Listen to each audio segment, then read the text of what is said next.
हर हर महादेव। अध्याय 22।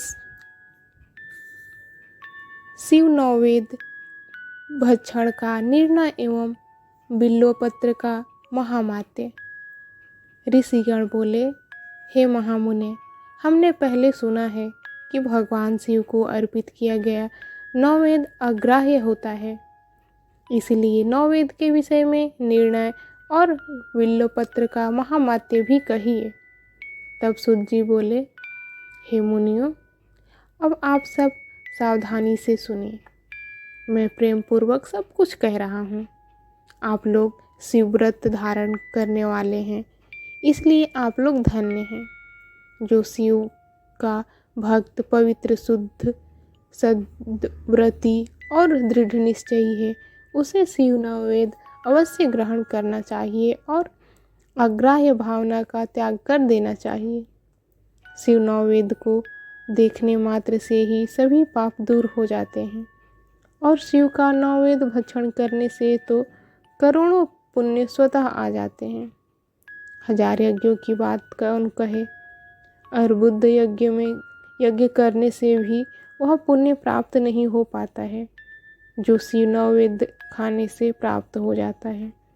शिव का नववेद खाने से तो शिव सायुज्य की प्राप्ति भी हो जाती है। जिस घर में शिव को नववेद लगाया जाता है या अन्यत्र से शिव को समर्पित नववेद प्रसाद रूप में आ जाता है, वह घर पवित्र हो जाता है और वह अन्य को भी पवित्र करने वाला हो जाता है।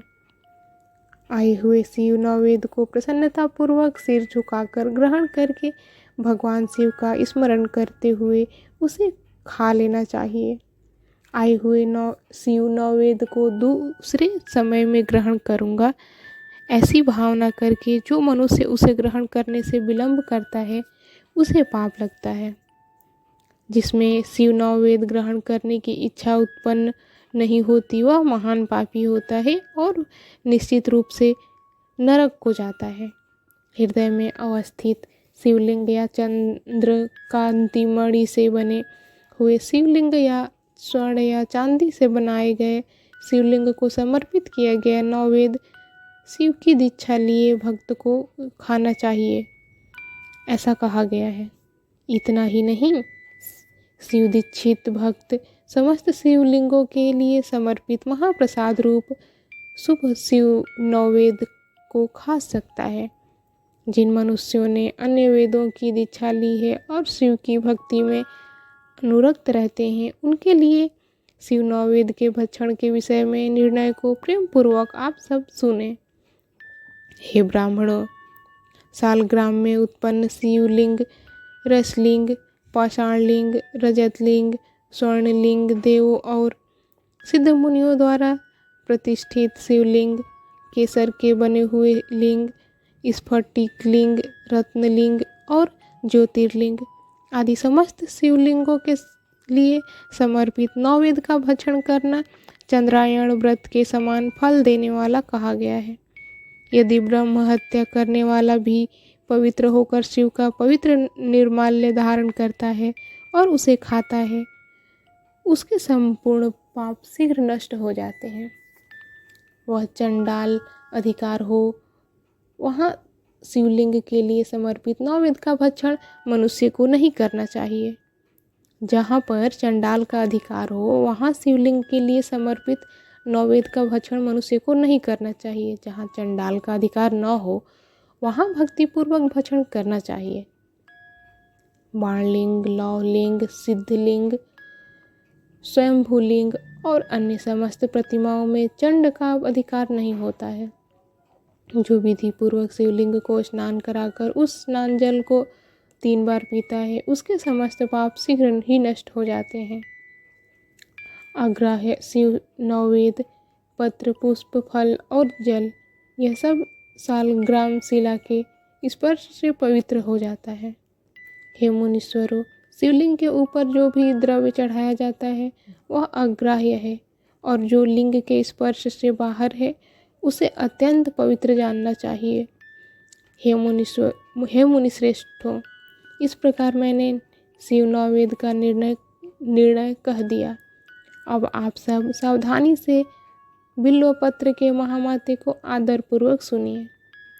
बिल्व वृक्ष तो महादेव स्वरूप है, देवों के द्वारा भी इसकी स्तुति की गई है। इसलिए जिस किसी प्रकार से उसकी महिमा को कैसे जाना जा सकता है। संसार में जितने भी प्रसिद्ध तीर्थ हैं वे सब तीर्थ बिल्व के मूल में निवास करते हैं। जो पुण्यात्मा बिल्व वृक्ष के मूल में लिंग रूपी अवयव भगवान महादेव की पूजा करता है वह निश्चित रूप से शिव को प्राप्त कर लेता है। जो प्राणी बिल्व वृक्ष के मूल में शिव जी के मस्तक पर अभिषेक करता है वह समस्त तीर्थों में स्नान करने का फल प्राप्त कर पृथ्वी पर पवित्र हो जाता है। इस बिल्व वृक्ष के मूल में बने हुए उत्तम थाल को जल से परिपूर्ण देखकर भगवान शिव अत्यंत प्रसन्न होते हैं। जो व्यक्ति गंध पुष्प आदि से बिल्व वृक्ष के मूल का पूजन करता है वह शिवलोक को प्राप्त करता है और उसके संतान और सुख की अभिवृद्धि होती है।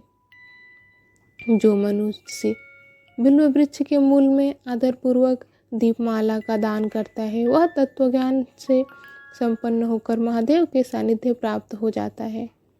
जो बिल्व शाखा को हाथ से पकड़कर उसके 9 पल्लव को ग्रहण करके बिल्व की पूजा करता है वह समस्त पापों से मुक्त होकर जीता है।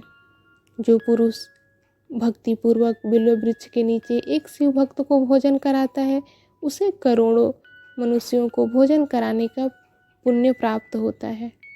जो बिल्व वृक्ष के नीचे दूध और घी से युक्त अन्न शिव भक्त को प्रदान करता है वह दरिद्र नहीं रह जाता।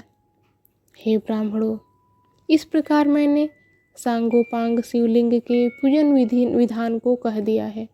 इसमें भी प्रवृत्तों और निवृत्तों के लिए 2 भेद हैं। प्रवृत्ति मार्गियों के लिए पीठ पूजा इस भूतल पर संपूर्ण अभीष्ट वस्तुओं को देने वाली है।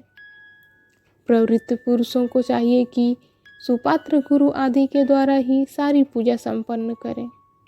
शिवलिंग का अभिषेक करने के बाद अघनी अन्न से नैवेद्य लगाना चाहिए।